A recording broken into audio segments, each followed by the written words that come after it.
On the basis of common observations and experiences from our daily life, we know that some effort in the form of a push or a pull is force, which can change the state of motion or rest of an object.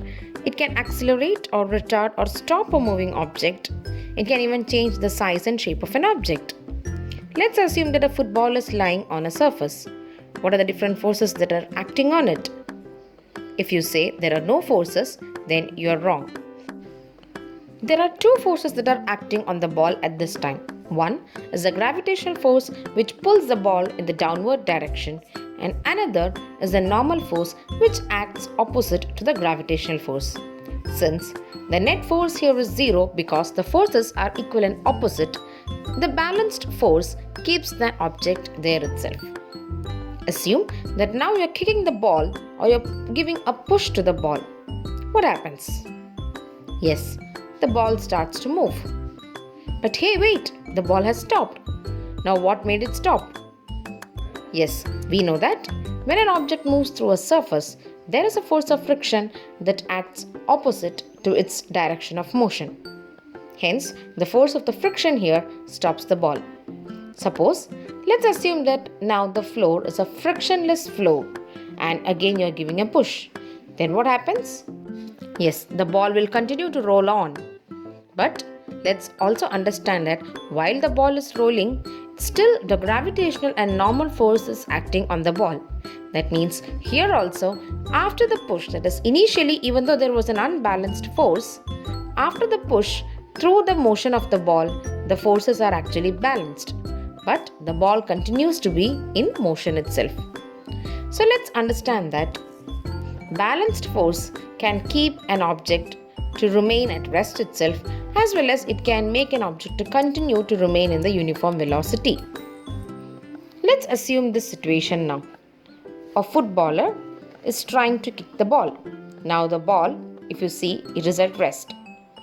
How can we change the state of rest of this ball? Yes, the footballer has to kick the ball so that it starts to move towards the net. So in order to make the ball to be in motion, we need to give a force. Now, once the footballer kicks the ball, the goalkeeper stops the ball by catching it through his arms. In these two situations, what was the one common factor that made these changes to take place? The force that was given by the footballer and the force that was given by the goalkeeper. What would have happened if these forces were not given to the ball? In the first case, the ball will continue to be in rest, that the ball will not move from that place. And in the second case, if there was no net and there was no goalkeeper, neglecting the air resistance, the ball will continue to move. From these two examples, we can understand that when objects are undisturbed, they tend to continue to be in their state. That is, they will either continue to be in their state of rest or they either continue to be in the state of uniform motion. This tendency of undisturbed objects to continue in its state of rest or of uniform motion is known as inertia. Thus, inertia is the property of an object by which it cannot change the state of its rest or motion by itself unless an unbalanced force acts on it. Materials may possess inertia due to three conditions, either due to their rest, due to motion, and due to direction. Inertia of rest. It is a property of an object to continue in the state of rest. Inertia of motion is the property of the object to continue in its state of motion, and inertia of direction is the property of an object to continue in its direction of motion, even if the path has changed. Let's understand more about inertia through the following examples. A stiff card is kept on an empty glass tumbler and a coin is placed on the card. On giving a quick flick, the card comes in motion and it flies away. But the coin falls into the tumbler. Why do you think this happens? This is because the coin continues in its state of rest. So, the inertia of rest of the coin makes it fall into the tumbler. In the second examples, you can see that when the tiles are moved away, the ball follows the same path. It falls down in the same path. This is also because of the inertia of rest of the ball. It is not changing its position. When the tiles are simply moved away, the tiles change its state from rest to motion, but the ball continues in the state of rest. When we vigorously shake the branch of a tree, some of the leaves, flowers, and fruits fall from the tree. This is because when the branch of the tree is vigorously shaken, it comes in motion. But the leaves, flowers, and fruits tend to maintain their state of rest due to its inertia of rest, and consequently, they get separated from the branch and fall down the ground. Similarly, when a carpet is beaten with a stick or shaked vigorously, the dust particles come out of it. On beating or shaking the carpet, the fibers of the carpet come in motion, but the dust particles tend to remain in their rest position itself. So, just like the leaves and flowers falling from the tree, the dust particles get separated from the carpet. In the figure given here, you can see that when the elephant stops blowing, still the pinwheel continues in motion. What is the reason behind this?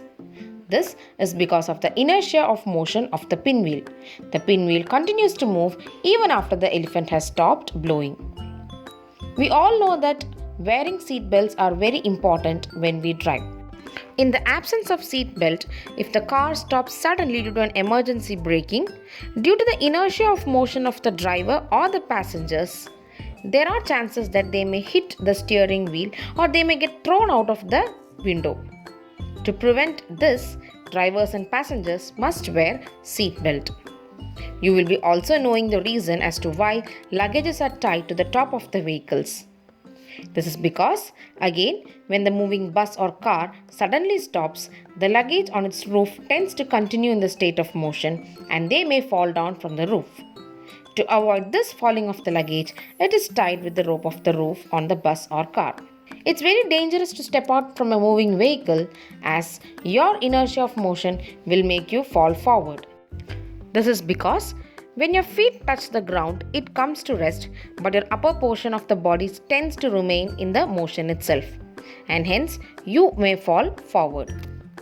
The tendency of objects to continue in its direction or to oppose any change in its direction of motion is called inertia of direction. You can see that when a stone is tied to a string and it is whirled in horizontal circles, when you leave that stone, the stone moves tangentially due to its directional inertia. Sparks produced during sharpening of a knife or a blade of scissors against a grinding wheel leave the rim of the wheel tangentially due to its inertia of direction. The rotating wheels of a bicycle, motorcycle, or tractor or any vehicle passing through a muddy stretch throws out mud and pebble tangentially on account of directional inertia.